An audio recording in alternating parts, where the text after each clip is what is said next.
నా రైతులు కన్నీళ్లు వారుస్తున్నారు, మా ప్రాంతం కరువుతో అల్లాడుతా ఉంది, కొట్టుమిట్టాడుతా ఉంది, దయచేసి గోదావరమ్మ మా ప్రాంతాన్ని సస్యశ్యామలం చేయవమ్మా అని చెప్పి ప్రణమిల్ని వేడుకొని ఆ ప్రాణహితకు వెనుకడుగులు నేర్పించి ఆ గోదావరి జలాలను చెయ్యి పట్టుకొని మొత్తం తెలంగాణ అంతటిట్టి తెలంగాణలో ఉన్నటువంటి 10 జిల్లాల్లో 8 జిల్లాలకు గోదావరిని నడిపించి నదులతో నడక నేర్పించినటువంటి నాయకులుగా కేసీఆర్ గారు ఘనత వహించడం జరిగింది.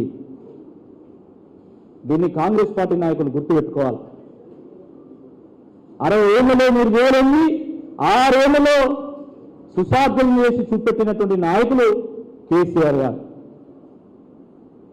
అలాంటి కేసీఆర్ గారి మీద ఈరోజు ఎన్ని అభాండాలు, ఎన్ని రకాలుగా అవమానపరిచేటువంటి కార్యక్రమాలు చేస్తా ఉన్నారు. కేసీఆర్ గారు వారి కాళ్ళు కాళేశ్వరం నీళ్లతో కడిగి నెత్తిన వేసుకున్నా కూడా కాంగ్రెస్ లో పాపం పోదు. ఎందుకంటే ఒకనాడు ఆత్మహత్యలకు నిలువ ఈ తెలంగాణ, వలసలకు కేంద్రం ఈ తెలంగాణ, అరిగోసకు కేంద్రం తెలంగాణ. అలాంటి తెలంగాణను గోస నుండి విముక్తి చేయాలని చెప్పి ఆ ముక్తేశ్వరుడి దగ్గర ప్రాజెక్టును ప్రారంభించి తెలంగాణను సస్యశ్యామలం చేస్తే ఈరోజు కేసీఆర్ గారి మీద అవాక్కులు చెవాక్కులు తేలుతా ఉన్నారు. మేము వెళ్ళినాం, మేము కాళేశ్వరంలో ఉన్నటువంటి ప్రతి బరాజు, ప్రతి రిజర్వాయర్, ప్రతి పంప్ హౌస్ చూసినాం. ఆ బరాజుల్లో ఒక్కొక్క పిల్లర్ని వేస్తా ఉంటే ఒక్కొక్క అమరవీరుడి కోసం కేసీఆర్ కట్టినటువంటి ఒక స్తూపంలాగా, అమరవీరుల స్తూపంలాగా కనబడ్డది మాకు. అక్కడ ఉన్నటువంటి ఒక్కొక్క బావుగారి మోటార్లు ఇస్తా ఉంటే ఒక కేసీఆర్ కానీ, ఒక కాళోజీ కానీ, ఒక జయశంకర్ కానీ ఏ రకంగా తెలంగాణ కోసం తపన పడ్డాడో ఆ తపనను ఆ బాహుబలి మోటార్లలో మేము చూసినాం.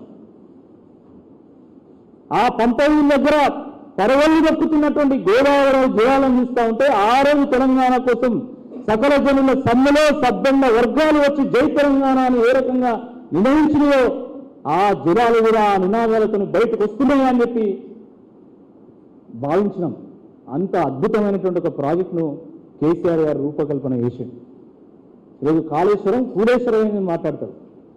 మరి నిజంగా కాళేశ్వరం కూలేశ్వరమే అయితే ఈరోజు సింపుల్ ప్రశ్న వేస్తున్నాం మేము. కాళేశ్వరం కూలేశ్వరమే అయితే మరి ఇదే రేవంత్ రెడ్డి గారు గంధమల్లకు వెళ్ళి అక్కడ ఎందుకు శంకుస్థాపన చేసిన గంధమల్ల రిజర్వాయర్ అని అడుగుతున్నాం. ఇదే రేవంత్ రెడ్డి గారు ఎందుకు మల్లన్న సాగర్ నుంచి మేము నీళ్లు తీసుకొచ్చి గండిపేటలో పోసి ఆ గోదావరి జలాలతో మూసి ప్రక్షాళన చేస్తామని చెప్పిందో ఒకసారి సమాధానం చెప్పాలని మేము కోరుతున్నాం. ఒకవేళ కాళేశ్వరం కూలేశ్వరమే అయితే మరి ఈ రిజర్వాయర్ నుంచి వచ్చేటువంటి నీళ్లు ఎక్కడికి పోతున్నాయని అడుగుతున్నాం. పాకిస్తాన్ పోతున్నాయా, అయితే బంగ్లాదేశ్ పోతున్నాయా, ఎక్కడ పోతున్నాయో చెప్పాలి.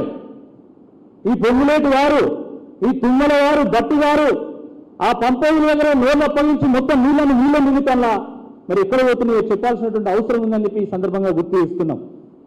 ఒక్క ఎకరం కూడా వారలే, కాళేశ్వరం వల్ల ఒక్క ఎకరం కూడా పారలే అన్నటువంటి కాంగ్రెస్ పార్టీ నాయకులు మరి ఈ పంపేల నుంచి వచ్చేటువంటి నీళ్లు ఏ దేశానికి పోతున్నాయి, ఏ రాష్ట్రానికి పోతున్నాయో ఒకసారి చెప్పాలి. అసలు ఇవి కాళేశ్వరం నీళ్ళే రాదన్నటువంటి వీళ్ళు మరి ఈ నీళ్లు గంగ నుంచి వచ్చినాయా, బ్రహ్మపుత్రం నుంచి వచ్చినాయా, కావేరి నుంచి వచ్చినాయా ఒక్కసారి చెప్పాల్సినటువంటి అవసరం ఉంది. కాకతీయులు గొలుసుకట్టు చెరువులు కడితే కేసీఆర్ గారు గొలుసుకట్టు రిజర్వాయర్ నిర్మాణం చేసింది. ఒక రిజర్వాయర్ తర్వాత ఇంకో రిజర్వాయర్, ఇంకో రిజర్వాయర్ తర్వాత మరొక రిజర్వాయర్. ఈ రకంగా కాళేశ్వరం నుండి మొదలు పెడితే బస్వాపురం వరకు 17 రిజర్వాయర్లు నిర్మాణం చేసి ప్రతి రిజర్వాయర్ దగ్గర ఒక పంపు పెట్టి దిగువ ప్రాంతం నుంచి ఎగువ ప్రాంతానికి నీళ్లు ఎత్తిపోసింది. ఇంత అద్భుతమైనటువంటి ప్రాజెక్టు ప్రపంచంలో ఎక్కడ లేదు. It is the largest multi lift irrigation project. 550 మీటర్ల లోతున్నటువంటి గోదావరి నుండి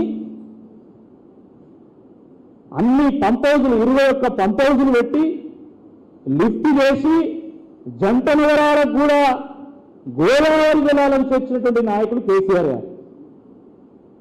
అలాంటి నాయకుల మీద ఈరోజు ఎన్ని రకాల అభాండాలు వేస్తుందో ఒక్కసారి మనందరం కూడా ఆలోచించాలి. మనం చూసాం అసెంబ్లీలో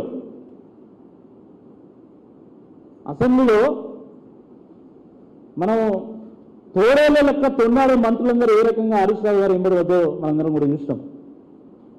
ఏం తొందర వచ్చిందని మీరు ఇంత రికార్డు టైంలో పట్టింది ప్రైవేట్ అని అడుగుతారు. అసలు కొంచెమైనా జ్ఞానం ఉందా? మరి ఏం తొందర వచ్చిందని 1200 మంది తెలంగాణ కోసం అమరులైన్లు ఎందుకు బలైన్లు? మీరు మరణించినా పర్వాలేదు.